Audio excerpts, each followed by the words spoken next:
Okay, so Constitution of the United States, and we're not going to go over the whole thing, but we are going to go over the parts that are relevant to the things that we've talked about so far this term. First article of the Constitution has to do with setting up the Congress, the legislative body. And in particular, the House of Representatives is what comes first. And remember that Locke says that the supreme political power is the power to make law. And moreover, he says that it is necessary when taxes are levied that there be approval by the people for the spending of that money, and that further it is necessary, therefore, that if there isn't direct democracy, that there be an election for the people who spend that money as quickly as possible, which is why we have a House of Representatives that comes up for election every 2 years. So there are the qualifications, which are, a minimum age, being a citizen of the United States, so on and so forth. But I want to pick up actually here. So representatives and direct taxes shall be apportioned among the several states which may be included within this union according to their respective numbers, which shall be determined by adding to the whole number of free persons, including those bound to a service for a term of years and excluding Indians not taxed, 3/5 of all other persons. So, and this is in a slightly lighter text, which means, by the way, that because what we're looking at is actually the original draft of the Constitution, this portion of the Constitution is no longer in there. And so in plain numbers, what it says is that the number of representatives for each state will be determined by the population within that state, and that's the way it's done today. Roughly, with every state getting a minimum of 1, it runs out to roughly 750,000 people per representative in the House. So, but it gives us this information about that you count the whole number of free persons, including those bound to a service for a term of years. Anybody know what that is? Yes.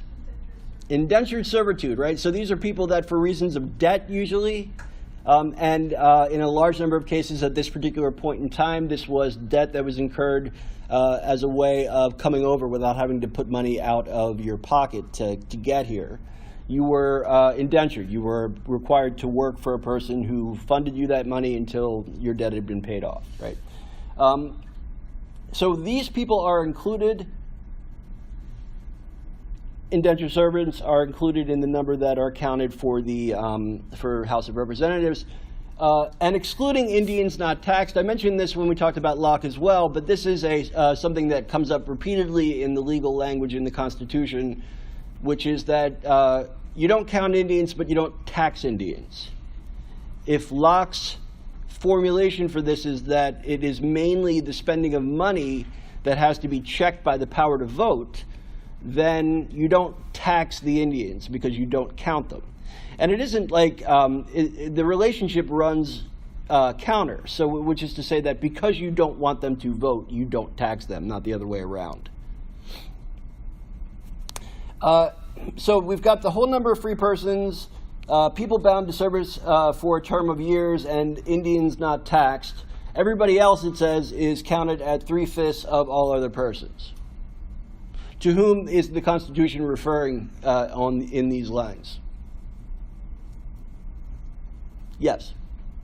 Slaves. Slaves is to whom is being referred. So the Constitution does not refer overtly to slavery very often, at least in its original drafting, but it does protect slavery in a few very specific lines, and this is one of them. Why 3/5 of a person? Now, it's often said that 3/5 of a person is an inherent devaluation of the slaves by virtue of their being of African descent. But and that certainly is true. But the larger reason, in terms of the negotiation that goes on in drafting the Constitution, has to do rather with an argument between the southern states and the northern states. The southern states want the slaves counted as whole people, and the North doesn't want them counted at all. Any idea why not, or why? Yeah, Lauren. So the South, because they had a lot more slaves than the North, it would, I guess, like their votes would count as more because they have more people. But if you count them as 3/5 of a person, it's like they're like less of a person, so they don't get as many votes as they would have. Right, and yeah, I'm sorry. Go ahead. Go ahead. Oh, and the North doesn't have that many slaves. Right. In fact, in many places in the North, they don't have slaves at all. Pennsylvania, with the exception of 8 years during which George Washington was the president of the United States and lived here, didn't have slavery, period. There had to be a sort of a special law made for Washington to come here and bring his slaves with him. Massachusetts didn't have slavery. Pennsylvania didn't have slavery. New Jersey had slavery, in fact, until the end of the Civil War. But yeah, for those states in the North, they weren't interested in allowing the southern states to count the slaves, because it would give them greater political power. And it's not, by the way, as if the southern states were going to allow the slaves to vote. They weren't going to do that. They just wanted them counted. So it was a very real attempt to assert political power on the basis of larger numbers. Now, their argument in doing that was to say, well, we still have to feed these people. We still have to provide shelter for them. We still have to do all of these other things that, to some extent, we're going to want the government's support, if not outright help in doing. And so this is the compromise that is struck. And importantly, every compromise that is struck in the Constitution is struck between different bases of power. The very large majority of these are between the southern and the northern states. And this is the first one.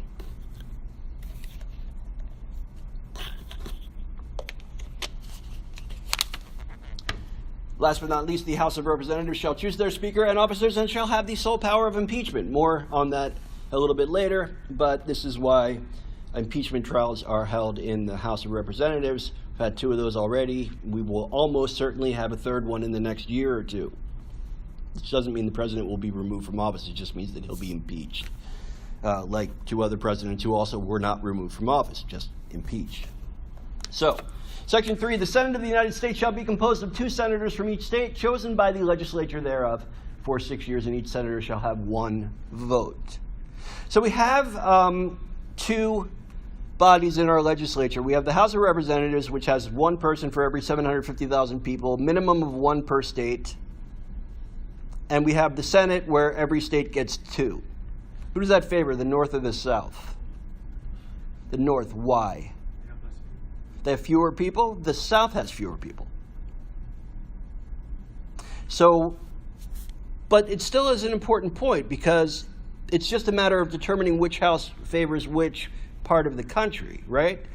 Who does it serve to have 2 people in each state, regardless of how many people are in it? The South. Who does it favor to have the House of Representatives have be proportionate to the number of people in the state? That favors the North, because there's more people in the North. So the way that the people are apportioned is a compromise between those 2 things. Second paragraph here. Immediately after they shall be assembled in consequence of the first election, they shall be divided as equally as may be into 3 classes. This has to do with the election of the senators, so that a full third come up every 2 years, with the full body of the Senate coming up every 6 years, because their term is 6 years.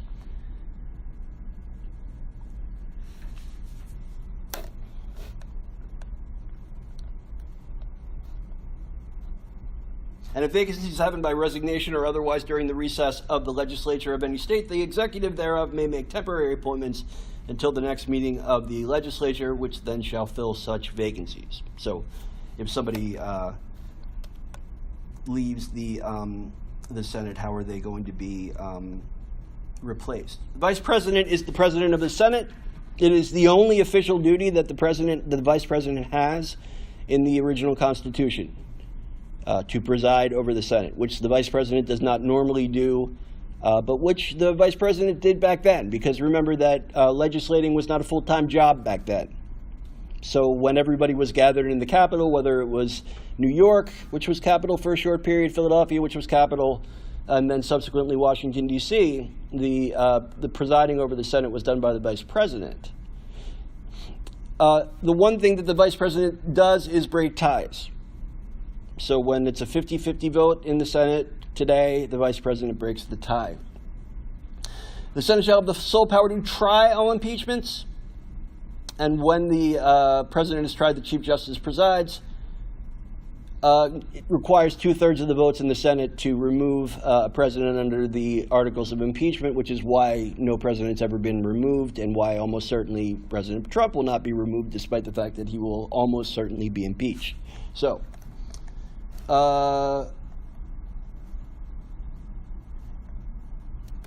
times, places, and manner of holding elections for senators and representatives shall be prescribed by each state.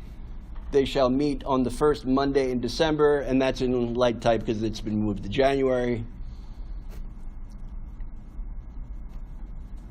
Section 5 has to do with the basic rules for how the houses of the legislature operate. And then Section 6 for how they are paid. Section 7 specifically tells you what each house has the specific right to do, pointing out that all bills for raising revenue shall originate in the House of Representatives. Right, so you've all seen, well, you probably haven't, but maybe you've seen Schoolhouse Rock and how a bill becomes a law. No? You haven't seen it? So if a bill doesn't have to do with money, then it can come up in either house. But if it's a bill that has to do with money, specifically a taxing bill, then it has to come up in the House. But because both houses have to approve of it, it has to go through both houses and be approved. And I'm sure that you all know, moreover, about the issue of vetoes and overriding, right? The president can veto, but they can override the president's veto provided that both houses have 2/3 in favor of overriding, which is why it's a relatively rare event. Importantly, only the Congress has the right to declare war.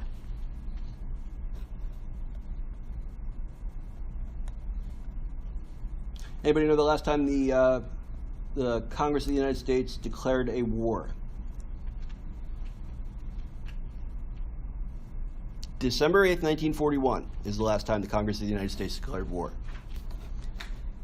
Because the president, as commander-in-chief of the armed forces, also has the right to use the armed forces as he or she should see fit, which doesn't mean declaring a war. So it's a bit of a gray area. The way that it's been determined more recently is that the president has a responsibility to report to the Senate the use of the military and to seek further approval for its use.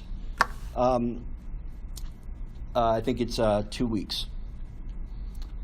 Section 9, the migration or importation of such persons as any of the states now existing shall think proper to admit shall not be prohibited by the Congress prior to the year 1808, but a tax or duty may be imposed on such importation not exceeding $10 for each person. What is that?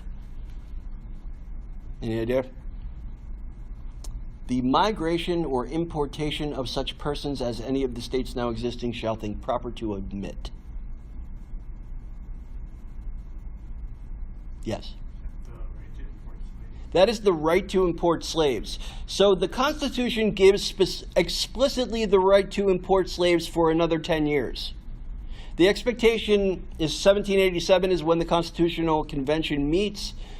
It is expected that it will take 1 year for the Constitution to be ratified.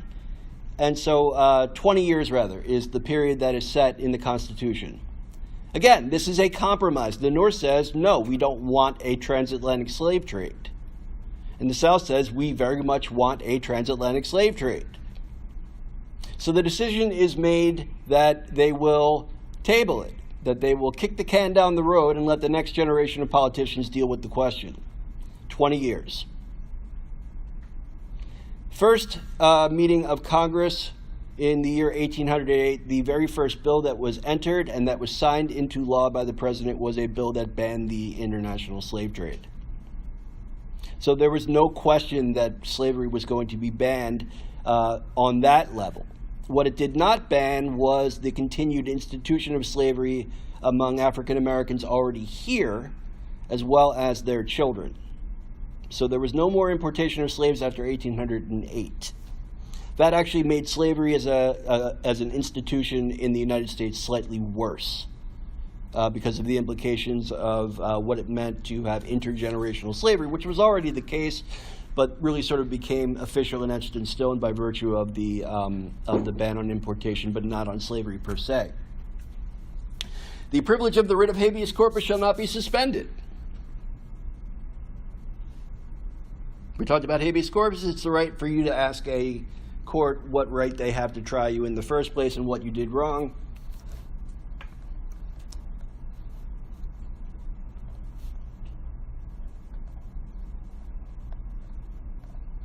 The rest of Article 1 on the Congress, the legislative body, again, has to do with the responsibilities and rights of each house. Article 2 specifically has to do with the presidency. And specifically with the erection of the Electoral College. Right? The electors shall meet in their respective states and vote by ballot for two persons of whom one at least shall not be an inhabitant of the same state with themselves, and they shall make a list of all the persons voted for, blah, blah, blah, blah, blah, blah, blah, blah, blah. Right? But the bottom line is this, is that we don't directly elect the President of the United States. The President of the United States is elected by the Electoral College.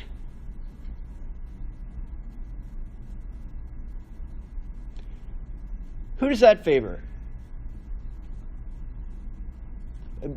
Let me state the question slightly differently. Why do we have an Electoral College? Yes? For the writers of the Constitution, wasn't it because they didn't trust like the uneducated people of the South, and that they would make the wrong decisions, so they needed people of like higher status to make those decisions? That certainly is part of it. And the sort of the thinking about uneducated people was not limited to the South only. And it was really more about class than it was about education.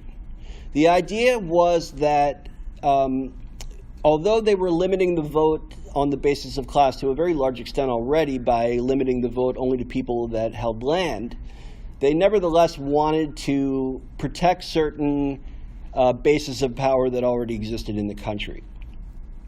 And the way that you do that is, first of all, by making sure that although the Electoral College apportioning according to the states is going to be roughly on the basis of their number in the House of Representatives, that you will nevertheless tilt it toward the way things are done in the Senate, which is to say that every state is equal. And they'll do that by adding an elector for every state. So already they're pulling power away from broadly on the basis of the states having the number of people and closer to the federal model where the states are all equal.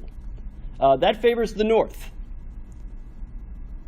And it favors the North in part because of this desire to keep a relatively strong base of power where the economic power of the country is. There are very wealthy people in the South, but there are far fewer of them than there are in the North at this point. And their wealth is concentrated in the plantations, whereas in the North, it's concentrated in any number of things, but already very much so in trade. And it's considered to be a more important power base, particularly because the future of slavery is already been put into question. And everybody knows that the end of slavery in the Deep South is likely to have bad economic consequences for the South, right? Because if you get rid of a free labor source, obviously your costs go way up, and that's gonna hurt you. So that's one reason, is that it draws power closer to the federal level, and it also draws power closer, therefore, to the North, and draws power away from the South. So the question then is, why else do we have an electoral college?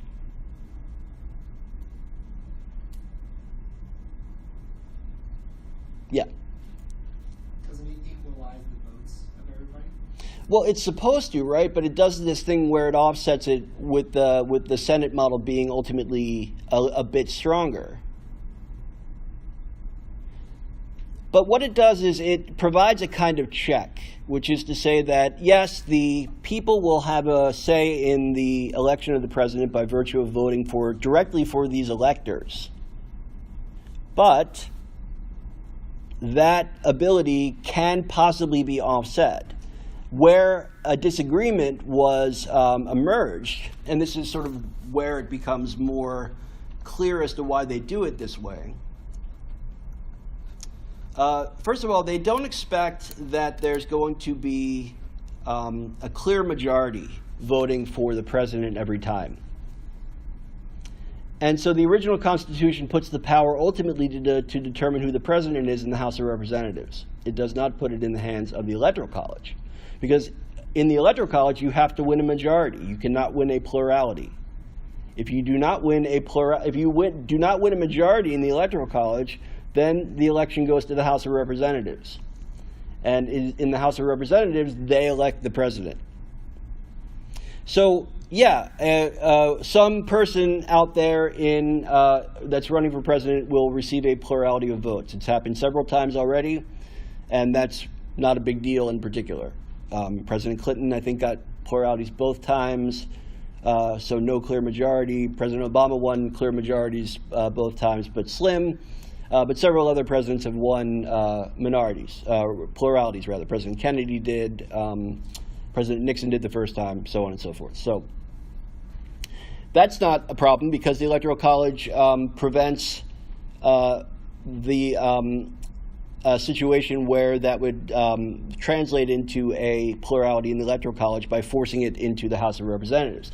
The problem with that is that nobody had imagined when they wrote the Constitution what a mess that was going to make, nor did they figure that unless they kept the number of members of the House of Representatives an odd number, then things could get tied there also. And so it only took one time for this to happen for them to get rid of this and just decide on a different way of doing it and making sure essentially that the Electoral College, it's difficult, although not impossible, for the Electoral College to tie. In cases where it does, it actually still is decided by the House of Representatives, but that's considered to be more democratic because we elect them directly.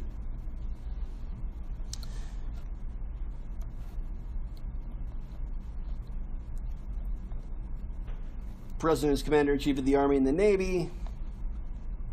He shall have the power by and with the advice and consent of the Senate to make treaties, provided 2/3 of senators present concur, and he shall nominate and by and with the advice and consent of the Senate shall appoint ambassadors and other public ministers and consuls, judges of the Supreme Court, and all other officers of the United States whose appointments are not herein otherwise provided for and which shall be established by law. So this is checks and balances, right? The president has certain powers, but these powers are checked by the houses of Congress. The president can nominate somebody to the Supreme Court, but the Senate has to agree to it. The Senate can pass a law, but the president has the right to veto it, but only in cases where the law is not favored by at least 2/3 of the people in the legislatures. Article 3 is on the judicial power vested in one Supreme Court and in such inferior courts as the Congress may from time to time ordain and establish.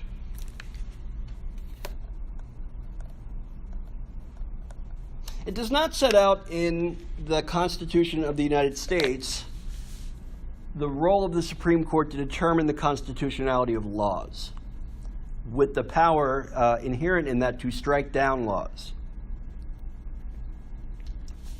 So the most famous example of this is 1954, Brown versus the Board of Education. Supreme Court rules unanimously in that case, 9-0, that a law in Topeka, Kansas, segregating public schools is unconstitutional, and by virtue of that decision, it strikes down not only that law, but all segregation laws regarding schools across the country. The power that the Supreme Court holds, actually, oddly enough, doesn't come from the Constitution, but comes from a precedent that the Supreme Court set itself. So it basically gave itself that power. But it has relatively successfully served the role of being a backstop for when one of the other branches of the government wants to do something that could possibly be in violation of the Constitution. The other really famous example for this is President Nixon in 1974, in another unanimous decision, by the way, which was that somebody discovered that there were tapes of people discussing the Watergate break-in in the Oval Office. And so the Watergate Commission subpoenaed the tapes, and the president said, "You can't have them, they're mine. I extend my executive privilege over them." Went all the way to the Supreme Court, and the Supreme Court said, no, you do not have the right to extend your executive privilege over material evidence in a criminal proceeding. And so he had to hand the tapes over. And then realizing that he would be probably not only removed from office, but certainly impeached, or not only impeached, but certainly removed, he resigned office. So these are two momentous occasions where the Supreme Court checks the power of legislature or checks the power of the executive.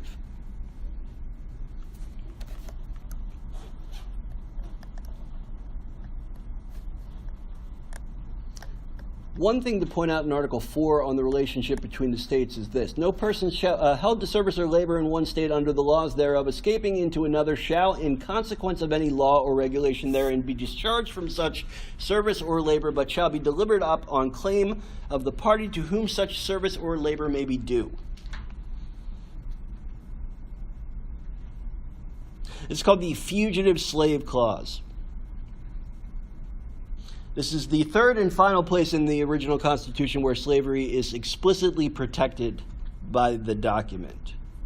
And it says quite clearly, if a slave escapes from where he or she lives and makes it into a free state, a state that does not recognize the legality of slavery, then that person's not free.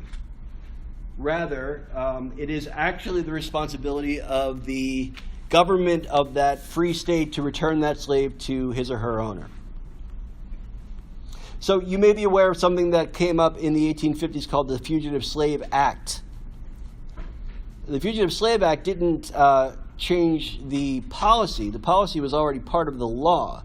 What it did was it provided a monetary incentive. It paid judges $10 for every slave that for every case that they heard regarding an escaped slave, and it paid them $20 for every slave that they returned, which back then was a lot of money. And again, that's in light-colored font, so it has also been revoked. Article 5 is on the amending of the Constitution. The Congress, whenever 2/3 of both houses shall deem it necessary, shall propose amendments to this Constitution, or on the application of the legislatures of 2/3 of the several states, shall call a convention for proposing amendments, which in either case shall be valid to all intents and purposes as part of the Constitution when ratified by the legislatures of 3/4 of the several states, or by conventions in 3/4 thereof, as the one or the other mode of ratification may be proposed by Congress, provided that no amendment which may be made prior to the year 1808. And again, that year is important because it is the first year in which they will allow a law to be passed against the international slave trade, shall in any manner affect the first and fourth clauses of the 9th section of the first article, which is a reference back to those lines in Article 1 on slavery, and that no state without its consent shall be deprived of its equal suffrage in the Senate. So they made it difficult to amend the Constitution. 2/3 of both houses of Congress have to agree to it, and then 3/4 of the state legislatures have to agree to it, which means today 37 state legislatures have to agree to an amendment to the Constitution, in addition to not just majorities, but supermajorities, 2/3 of both the House and the Senate. And of course, the president can veto it, but they can override him immediately, provided that they are able to conjure up that 2/3 vote again. All the president can do is essentially lodge a complaint. But here, they are very carefully balancing state and federal power, with state power actually being, to some extent, favored here, because more states are required to favor it than federally elected representatives. It's also a bit of a protection for the commoner people, because their relationship to their state governments is going to be much more immediate than their relationship to the federal government.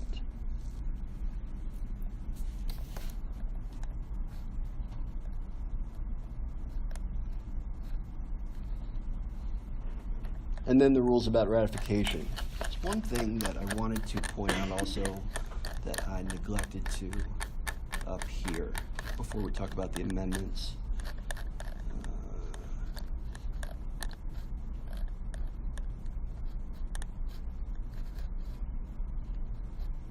Here it is. The Senate of the United States shall be composed of 2 senators from each state, chosen by the legislature thereof for 6 years, and each senator shall have 1 vote. So this is interesting. So the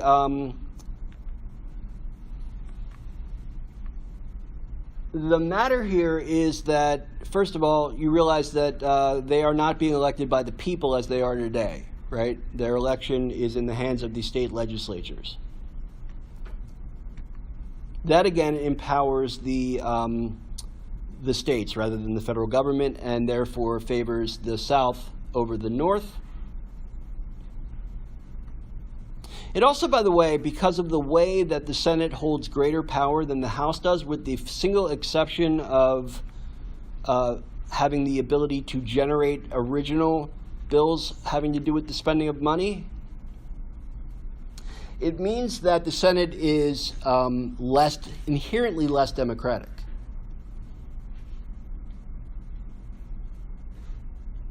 Because it's not directly elected. Instead, it's even more indirectly elected than even the president is.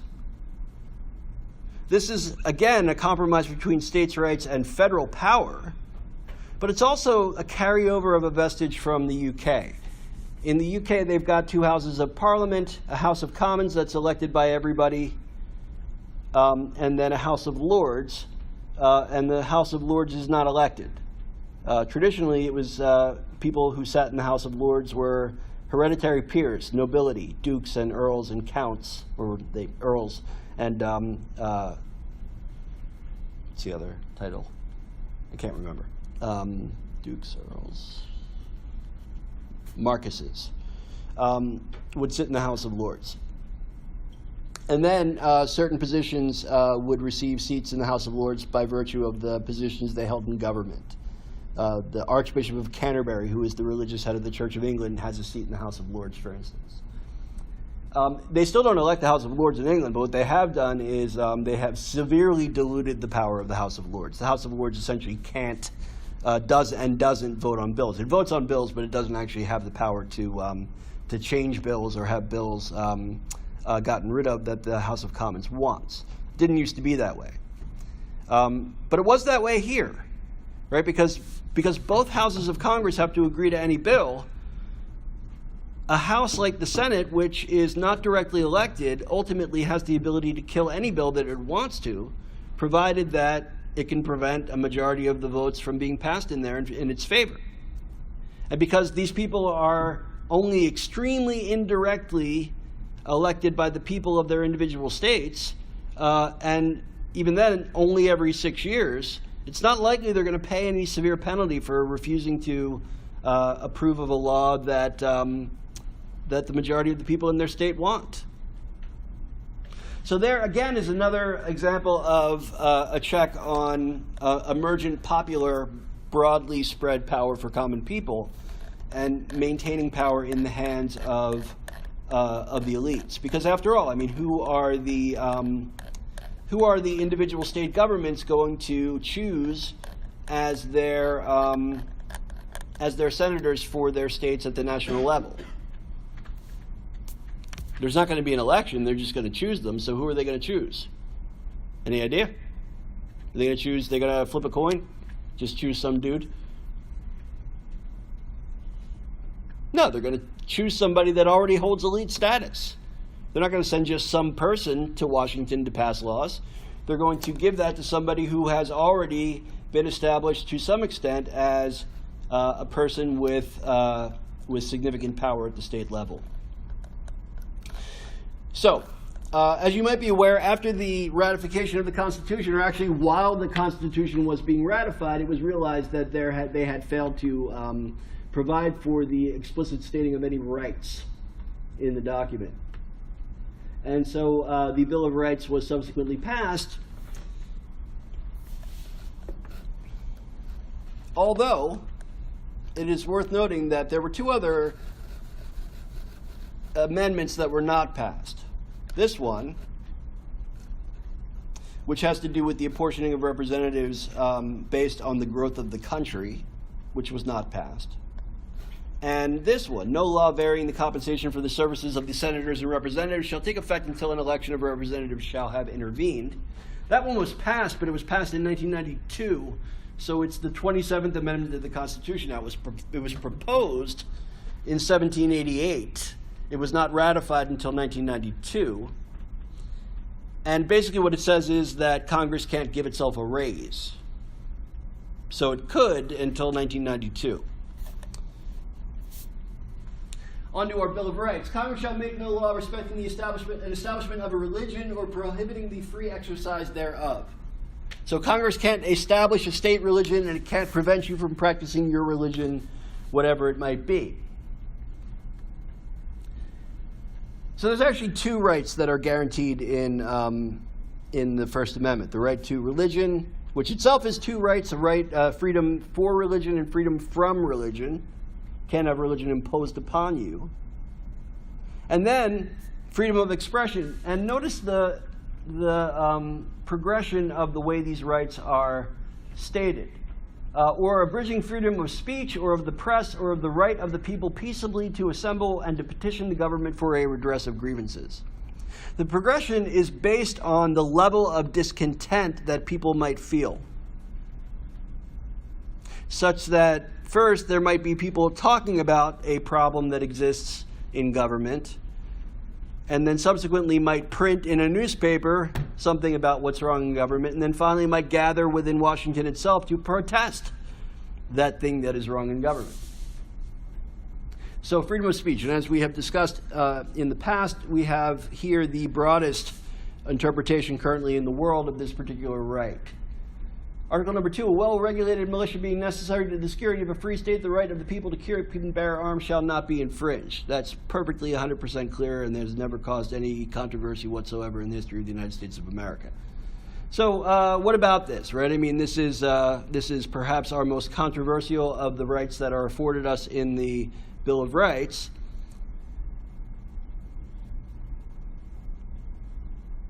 Why do we have this amendment? What is it there for?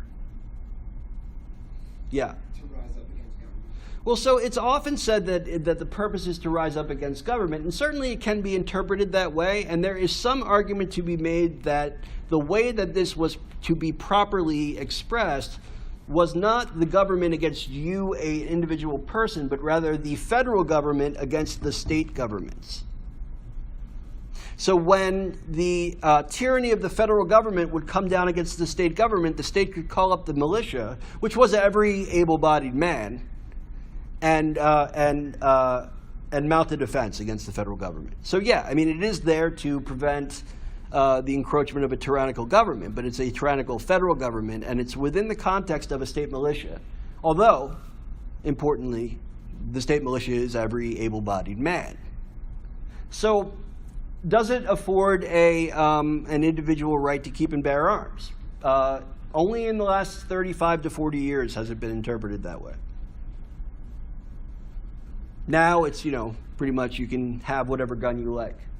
But it was not that way. It was very commonly considered to be something that the framers of the Constitution saw as being applicable in very specific circumstances and not broadly applicable.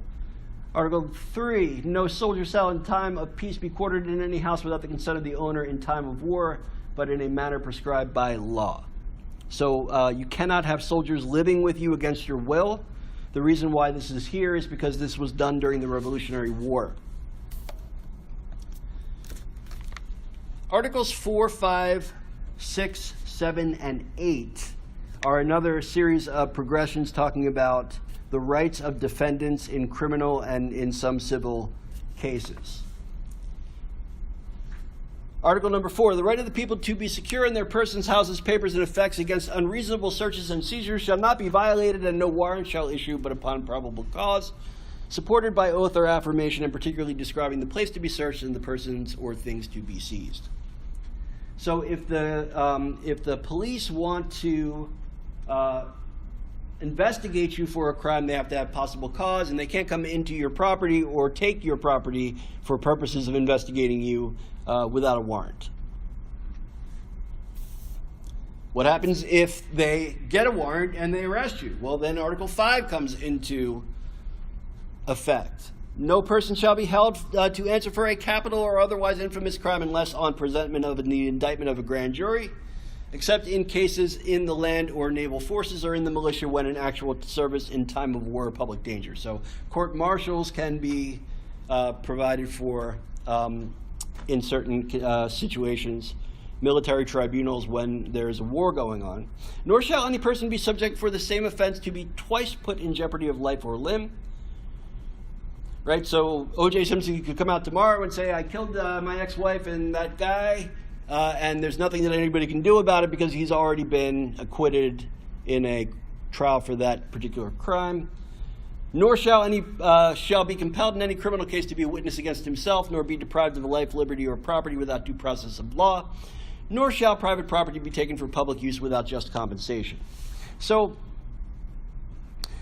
you can't be made to testify against yourself, and you can't be tried more than once for the same crime.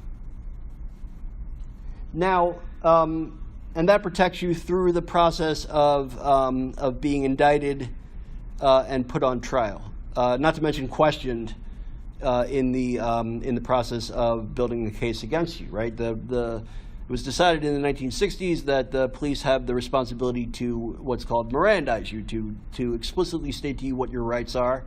Most importantly, your right to say absolutely nothing. So now you're put on trial. Article 6 comes into play. In all criminal prosecutions, the accused shall enjoy the right to a speedy and public trial by an impartial jury of the state and district wherein the crime shall have been committed, which district shall have been previously ascertained by law and to be informed of the nature and cause of the accusation, to be confronted with the witnesses against him, to have compulsory process for obtaining witnesses in his favor, and to have the assistance of counsel for his defense. All right, so you have a right to be defended, you have a right to call witnesses, you have a right to question the witnesses against you, and you have a right to trial by jury. One thing I forgot, by the way, is this, but I'll get back to that in a second. So trial by jury is kind of a big deal, right? I mean, because if you, it puts all of these amendments, by the way, put the onus of the proof on the state. It's much more difficult for the state to prove that you're guilty than it is for you to get off for something that you either did or didn't commit. And so the criminal justice system is tilted that way on purpose, based on the assumption that it's far better for a guilty person to go free than for an innocent person to be put in prison. The thing I wanted to point out here, nor shall private property be taken for public use without just compensation. That is called eminent domain. Write that down for you. Eminent domain is the ability of the government to take your property.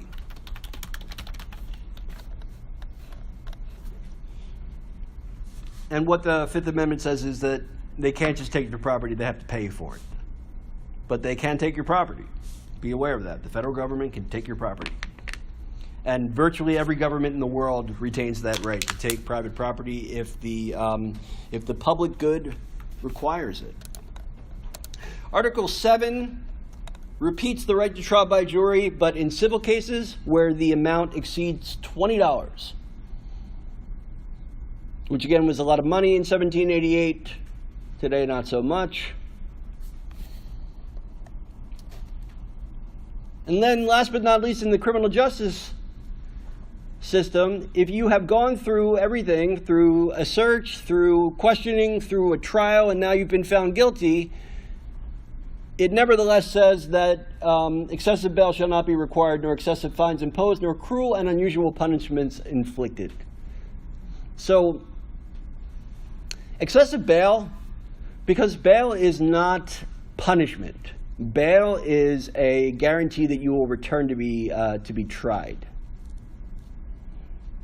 And therefore, the idea that like the most heinous crimes, that they warrant the highest bail, only really should apply if that person has demonstrated or is not able to be monitored in any other way. Because you are, after all, holding a person in jail if they can't post bail without them actually having been convicted of anything. And so presumably under the law, they're innocent. Second thing is that you're not supposed to fine somebody more than they can pay. And third, and maybe most importantly, no cruel and unusual punishment, which very explicitly, almost the most explicit way that the Constitution states itself on anything, because as you've already seen, it doesn't mention the word slavery at all, even though it protects it in 3 specific places and then refers back to those places in a 4th place. It nevertheless says, basically, you can't torture people. It doesn't say you can't execute them, but it does say you can't torture them. Article 9, the enumeration in the Constitution of certain rights shall not be construed to deny or disparage others retained by the people. What does that mean? Just because we didn't give you the right doesn't mean you don't have it. So right to privacy and any laws that are based on right to privacy are based on the 9th Amendment, usually in combination with the 4th, against unreasonable searches and seizures. 10th Amendment, powers not delegated to the United States by the Constitution nor prohibited by it to the states are reserved to the states respectively or to the people, which means that if we didn't make a law about it here, then the states can make a law about it if they want to. And if the states don't, then the localities can. But the assumption is that the power goes from the top down, that the federal government has the right to overrule laws made at the state level, the right to overrule laws made at the local level, and down and down and down. Now, there's another 17 amendments, and we're not going to talk about all of them. We're just going to talk about the ones that have to do with the extension of voting rights, basically, because there's a lot of them.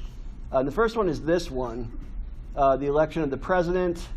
And this straightens out the whole issue with the Electoral College no longer making it such that this sort of original Byzantine arrangement through that would almost always guarantee it ended up in the House of Representatives. That's gotten rid of. Nevertheless, despite it having gotten rid of, it has nevertheless been the case in our history that now, is it either 3 or 4, I can't remember. I think it's 4. 3 I can name off the top of my head, and the 4th I'm not entirely sure about, but I'm pretty sure. So 3 to 4, you can quote me on that, times where the Electoral College has elected a president different than the one that was chosen by the popular vote. Right? So obviously the current president, that is the case. It was also the case with President George W. Bush's first election. He won an outright majority the second time around. And then it was the case in 1876 in which President Rutherford B. Hayes was chosen by the Electoral College, and basically as part of a backroom deal that was designed to end Reconstruction in the South. And I think the 4th one was 1888, which is Benjamin Harrison being chosen by the Electoral College over Grover Cleveland, which is why he has non-consecutive terms. So how do we feel about that? How do we feel about the idea that the Electoral College 4 times has chosen a president different from the popular vote? And if the question is, if the idea rather emerges that, well, 4 times is not that many. Well, we've had 45 presidents. And if you include, by the way, the election of John Quincy Adams, not John Quincy Adams, I'm sorry. John Quincy Adams, who was elected by the House, then that's 5 times out of 45 presidents that we have where the popular vote did not determine who the president was. 5 times. 5 is not very many, but 5 is 11% of our presidents. Somebody gave you a gun and said there's an 11% chance that you will blow your head off if you pull the trigger, would you do it? Particularly when you're talking about the person who, particularly since 1945, has held supreme power worldwide, not just in the United States. There's a problem with the Electoral College, clearly. That it has worked against one party most recently is beside the point. It's not democratic. Now, you're going to hear a lot about this, by the way. You've already begun to hear a lot about it, but you're going to hear a lot more about it, particularly if the president's party wins in the midterm elections, because they're going to begin repeating it over and over again in the media. We're not a democracy, we're a republic. We're not a democracy, we're a republic. No, we're a democracy and a republic. And that's an important distinction. And on top of it, as what I hope to show you over the course of the next couple of minutes, we have moved in the direction of empowering people more and more rather than less and less. And in doing so, keeping an electoral college that was basically designed to keep slavery legal is not probably the way that we ought to be doing things. Now, it gets worse, though. So if you go to before we get there, Articles 13, 14, and 15 are the articles that are passed at the end of the Civil War. The 13th Amendment abolishes slavery, except as a punishment for crime whereof the party shall have been duly convicted. So slavery is actually still legal in the United States. You just have to be a convicted criminal. Who didn't know that? Who didn't know that we still have legal slavery in the United States? The last time that that was adjudicated, by the way, was with the NCAA. A case was decided where it was okay not to pay college basketball and football players because they were, technically speaking, indentured servants under the definition provided by the Constitution and the 13th Amendment. So you don't have to pay them.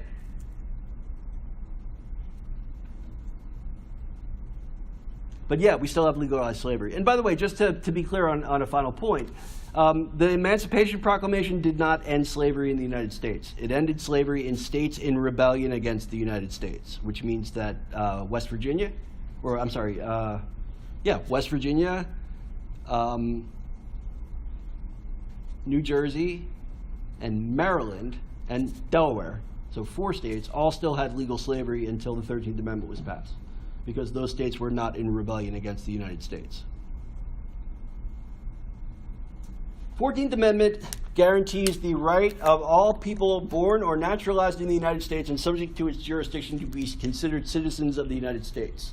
This was important because of something called the Dred Scott decision, right? Dred Scott is a escaped slave. He escapes. I think he ultimately is arrested in New York, and he files suit against the Fugitive Slave Act to be returned to his owners. And the Supreme Court rules in that particular case that, no, he has to be returned, first of all, because the Constitution says so. But moreover, he has to be returned because he doesn't have any rights. He's not a citizen of the United States, which was something that had not actually explicitly been said before. And so it was necessary to make citizens out of African Americans because the Supreme Court had said they weren't. And that's what this particular amendment does. Now, it extends in a few directions. First of all, as I hope I made clear to you when we talked about corporations, it also applies mainly to corporations today, giving them the right to, as the amendment says,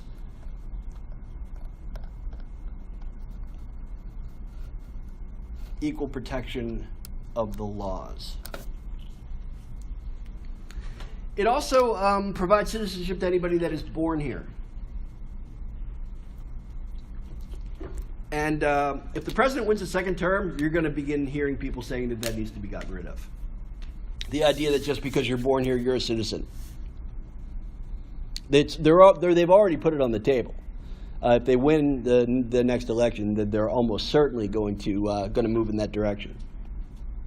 I'll bet you money on it. Seriously, I mean, I'm confident enough on that. I'm 100% confident. I'll bet you $1 million the president's going to be impeached.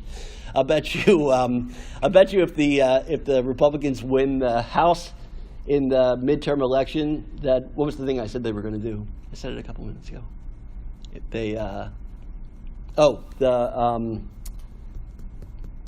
I can't remember what it was, the example that I gave about the what they were going to roll back if they won the House. Well, whatever it was, it's on tape now, so you can call me on it, but I'll bet you, let's say 10,000 on that one. And I'll bet you 500 that they at the very least moved to get rid of birthright citizenship. We're in the minority of countries in the world that provide citizenship on that basis, by the way. Right? Most countries award citizenship by blood. You have to be, and crazily enough, some of them will award it to you on the basis of your ancestry. So depending on when your ancestors came to the United States, from what country, and whether your subsequent ancestor who you're descended from, so in my case, I'm actually eligible for Austrian citizenship because my great-grandfather came here from Austria and didn't become a citizen until after my grandfather was born, which means my grandfather was born an Austrian citizen, my father was born one, and I was born one. I just have to claim it. And moreover, because neither my grandfather nor my father nor I have ever served in the military, we never swore an oath of allegiance to that explicitly stated we were forswearing allegiance to another government. So, as an example, and my wife has Lithuanian citizenship under that same rule. I've never been to Austria; she's never been to Lithuania, but we have the right to citizenship there. So most countries have some kind of rule that if you are ethnically a member of the national group that forms the population of that country, you have a right to citizenship with certain limitations. And of course, you can emigrate to a lot of countries and learn the language and live there for 10 or 20 years and then become a citizen. But only in a very small minority of countries can you become a citizen just by virtue of being born here. So it's kind of a big deal, particularly for people who are descended from immigrants, and that's a lot. That's about a quarter of the country.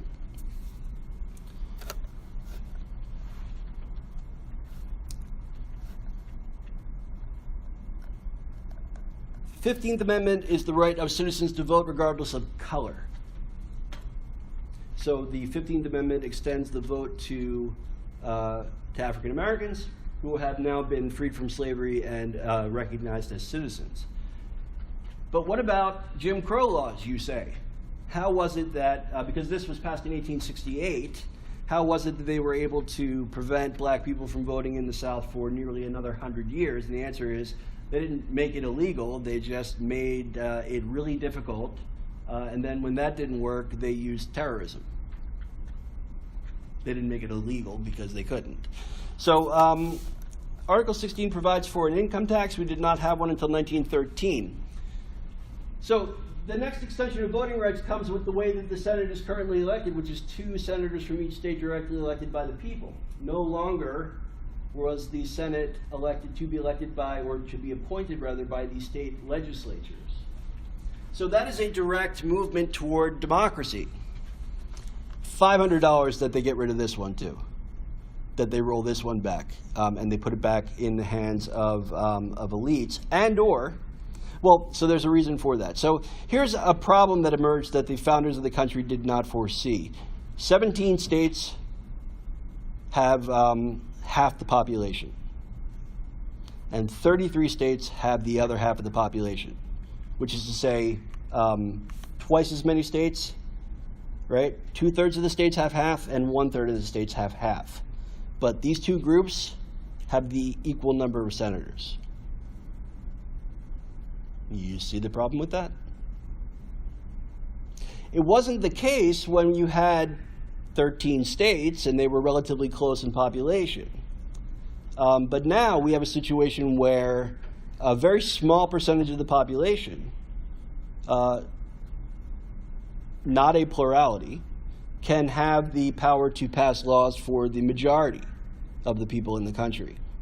Now that would have to be, of course, agreed to by the House of Representatives as well, except that it's already the case that one of the parties in this country has to win the House by 10 points in order to gain a majority in the absolute seats because of gerrymandering and because of voter suppression.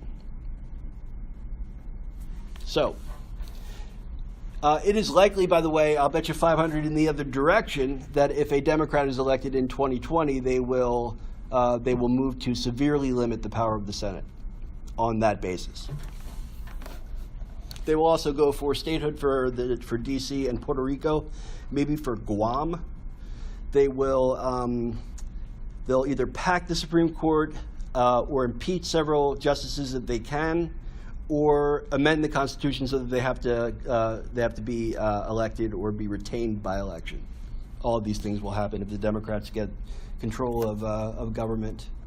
18th Amendment is outlawed alcohol, and as I'm sure you're probably aware, the 21st Amendment revoked that amendment, the only time that we've revoked an amendment. 19th Amendment gives women the right to vote. So that is the next major move toward expanding the base of people that can vote. It doubles it overnight. Now, why isn't that in the 14th Amendment?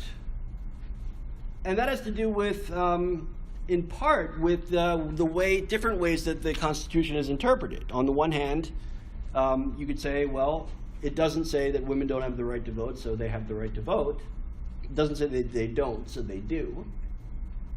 The problem is that you can't prevent people from preventing women to vote unless you are able to enable the executive branch of government to go out and force those people to allow women to vote, which becomes necessary. That's on the federal level. The states had been already doing this for some time with, anybody know what state was the first state to allow women to vote? Their license plates say first in equality. Wyoming. So why did Wyoming extend the vote to women? Because you get your members of the House of Representatives based on how many people you have that can vote. And if you are Wyoming, which is still in the bottom 2 or 3 states in terms of the population, you're going to want to boost that as much as you can. So all those frontier states, all those square states, as people call them, they all extended the right to vote to women almost immediately. 20th Amendment sets terms of office for the president, vice president, and members of Congress. This is because, of course, President Roosevelt was elected to 4 terms. Nobody else had run for a 3rd term before then, just basically out of convention, because Washington didn't run for a 3rd term, nobody else did, although Washington certainly could have. The argument for Roosevelt being president for 3 full terms and then another year was that we were in the middle of a war and it was necessary. Your mileage on that, of course, could vary. So 21st Amendment, as I mentioned, revokes prohibition. 22nd Amendment, term limits. 23rd Amendment, presidential electors for the District of Columbia. Until this amendment was passed, you could live in the District of Columbia but not vote.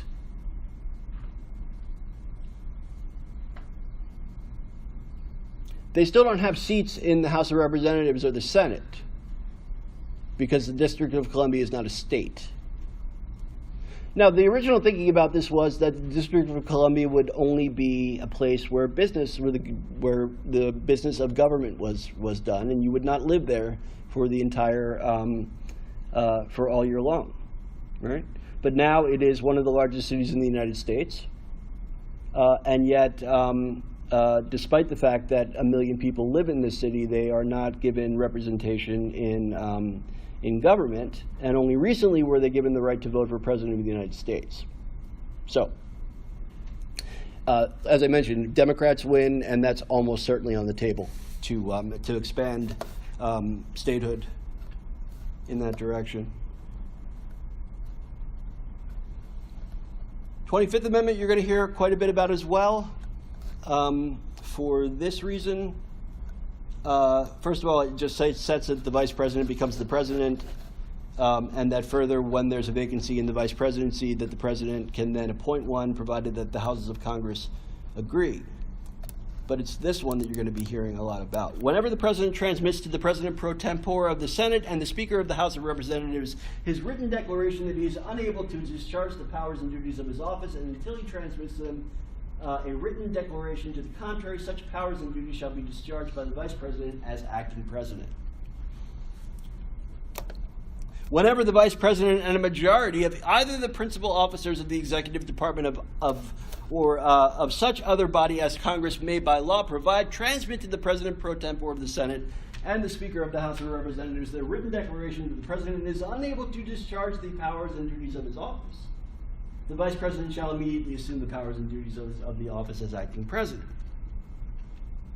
Thereafter, when the president transmits to the president pro tempore of the Senate and Speaker of the House of Representatives his written declaration that no inability exists, he shall resume the powers and duties of the office unless the vice president and a majority of either the principal officers of the executive department or other such body as Congress may by law provide transmit within 4 days to the president pro tempore of the Senate and the Speaker of the House of Representatives their written declaration that the president is unable to discharge the powers and duties of his office. Thereupon, the Congress shall decide the issue assembling within 48 hours for that purpose not in session. If they can't settle it within 21 days, they must meet within 21 days and vote on whether or not to retain the president.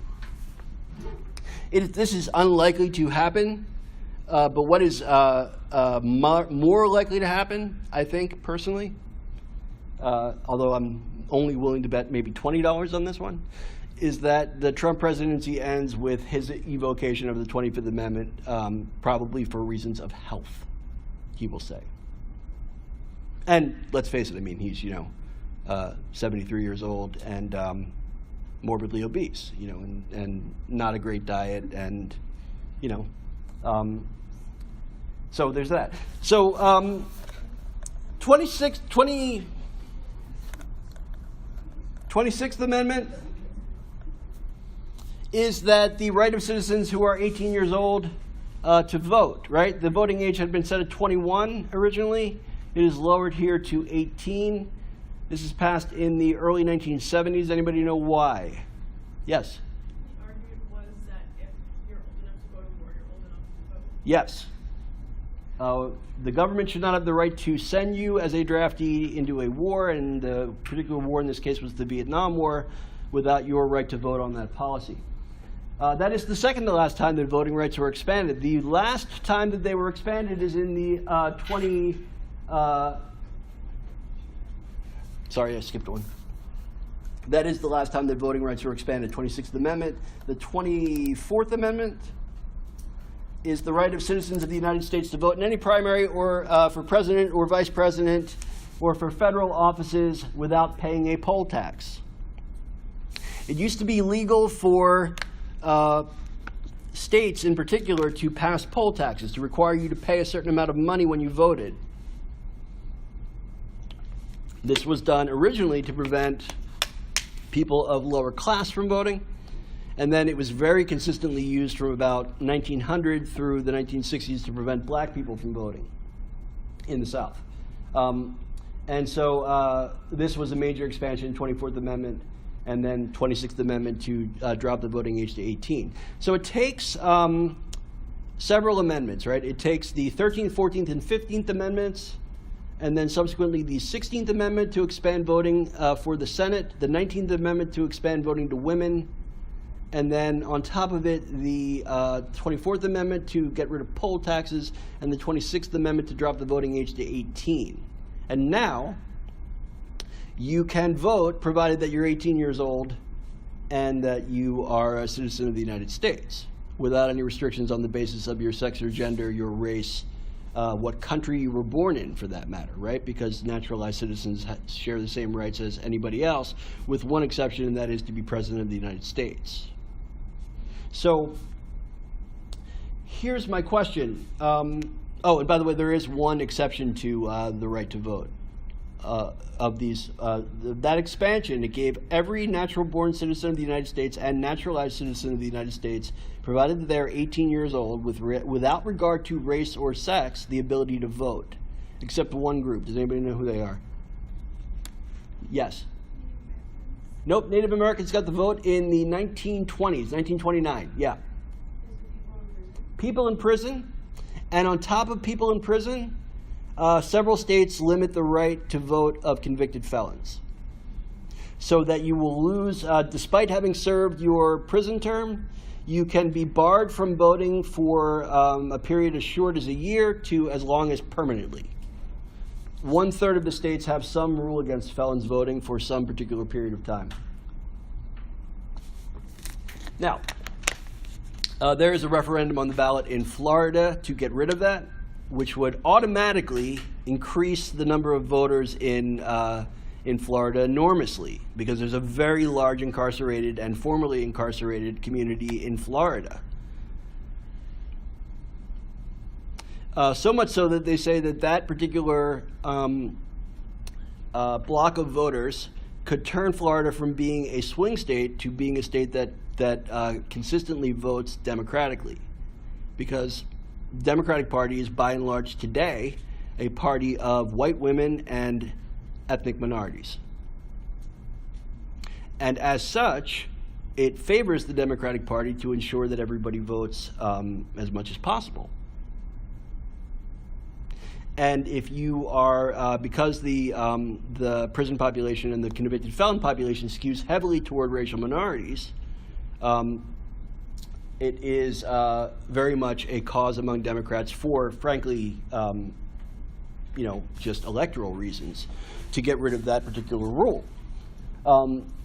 Not to mention that, it's also viewed as a matter of being a punishment that goes beyond what the law has actually prescribed. If you commit a felony, you go to prison, you serve your time, and then you're done, supposedly. So